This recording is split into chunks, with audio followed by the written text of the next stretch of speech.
Okay. So tell us your name. My name's Terry Hager. I've been an artist for over 40 years. I started doing these tins about 5 years ago, and I'm up past 60 of them now.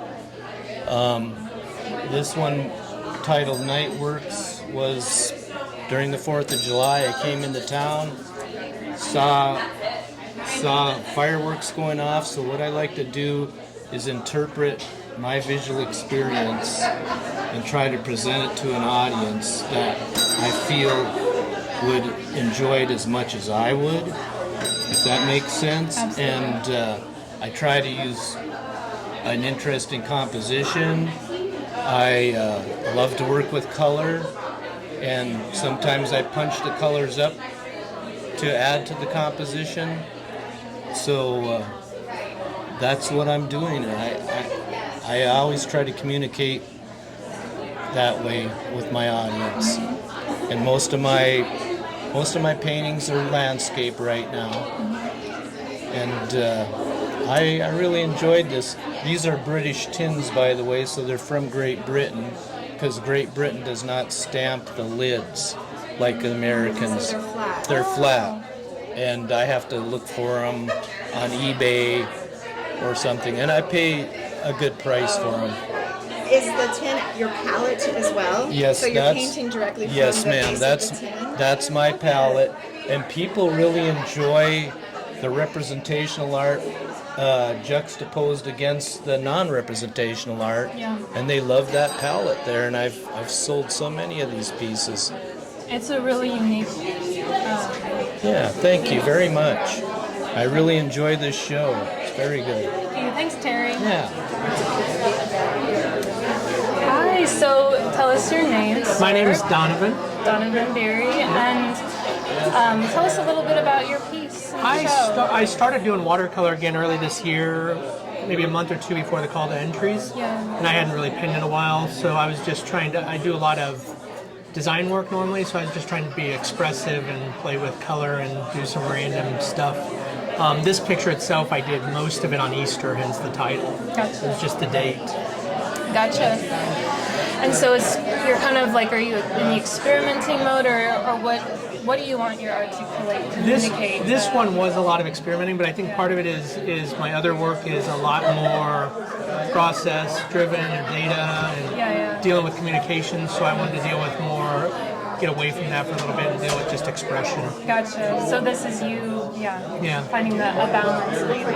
Trying to. Yeah. Okay. Well, thank you. Thanks for being part of the show. Thanks for having the show. Hi. So tell us your name. I'm Hillary Jo Moore. Hillary Jo Moore. Tell us a little bit about your piece in the show. So this is like an exploration of intimacy for me. At the time, the kitty cat in the photo, in the painting, her name is Ava. She wasn't doing too great health-wise, and I was looking out at the moon one night, and she joined me, and I wanted to like keep it because it felt very intimate with something I usually do alone. And she joined me, and her state of being here was kind of like in limbo, so just like extra special and like very memorable. So that's what's going on. It's really personal. Your art in general, what do you like to communicate to others?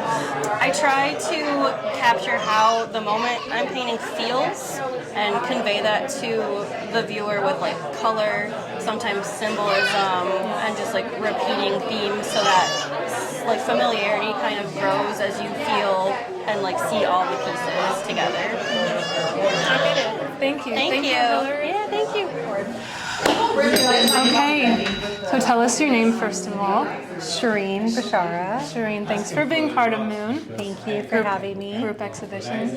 Tell us a little bit about the piece you have in the show.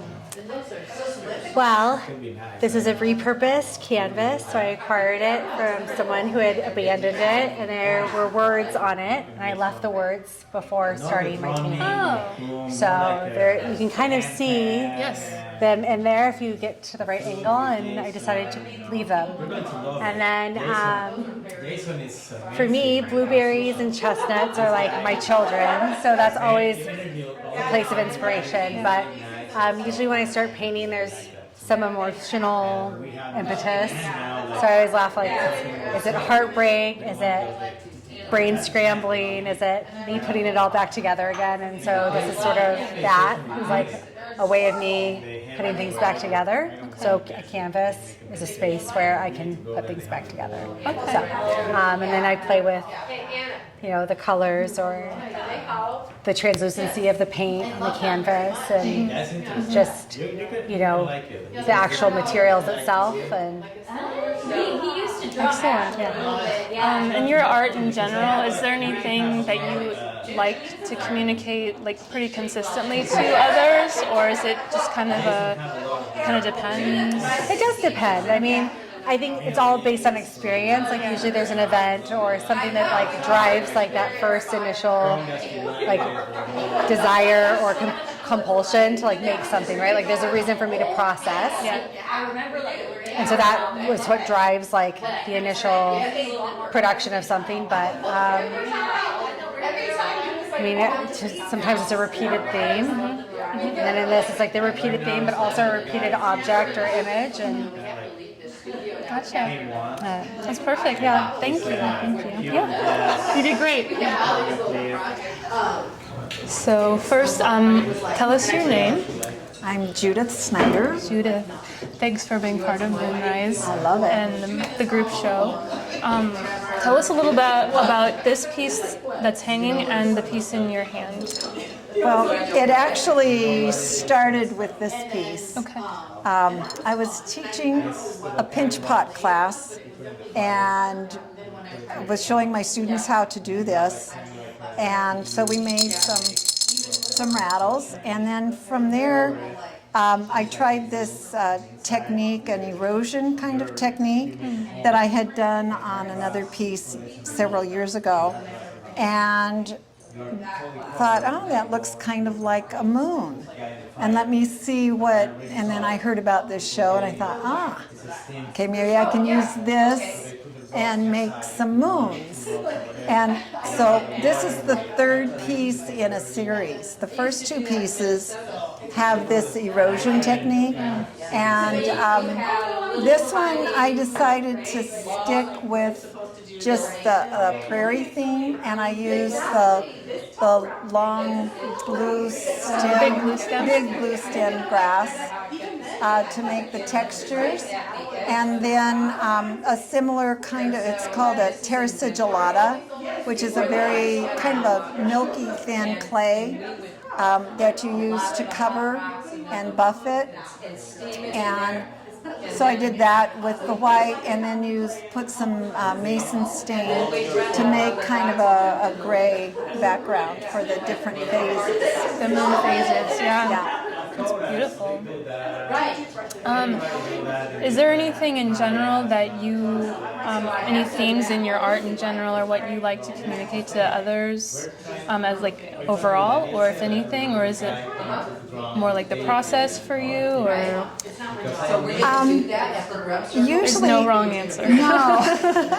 Well, like the process with this, it was like, okay, I have an idea, let me try it. What worked? What did I like? Yeah. And what didn't I like? And then I try it again. And so it's kind of, it's looking at my successes and my failures and then trying to make something new. And so you're continually evolving your art, and so that it can become, keep fresh. Yeah, that's a true practice. Well, thank you, Judith. That was fabulous.